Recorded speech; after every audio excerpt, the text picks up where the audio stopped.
से पानी मोरा गिर, मुँह से पानी मोरा गिर, के चुस्ता खिला दे,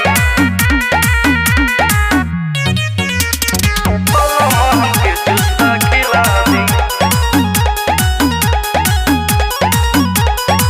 पहले कमजोरी बाटे हमरा शरीर में, विटामिन ना मिले राजा दूध पनीर में। पनीर में पहले कमजोरी बाटे हमरा शरीर में, विटामिन ना मिले राजा दूध पनीर में।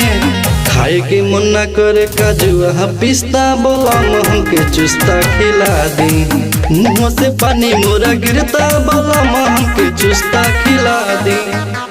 मुँह से पानी मोरा गिर, के चुस्ता खिला दे, के चुस्ता खिला दे। दाल भात रोज रोज खिलावे लए राजा, नॉन भेज कहियो ना ले आवे लए राजा।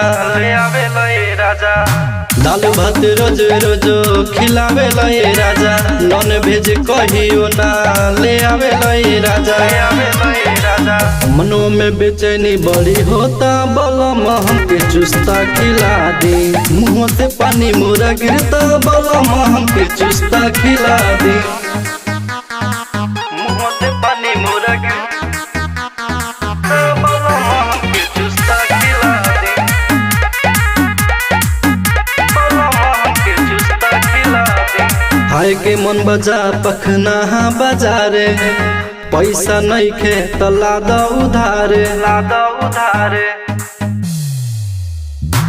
खाए के मन बजा पखना बाजारे, पैसा नहीं खे तो लाद उधारे। लादा उधारे। मनो में बेचैनी बड़ी होता, बलम हमके चुस्ता खिला दी। मुँह से पानी मोरा गिरता, बलम हमके चुस्ता खिला दी।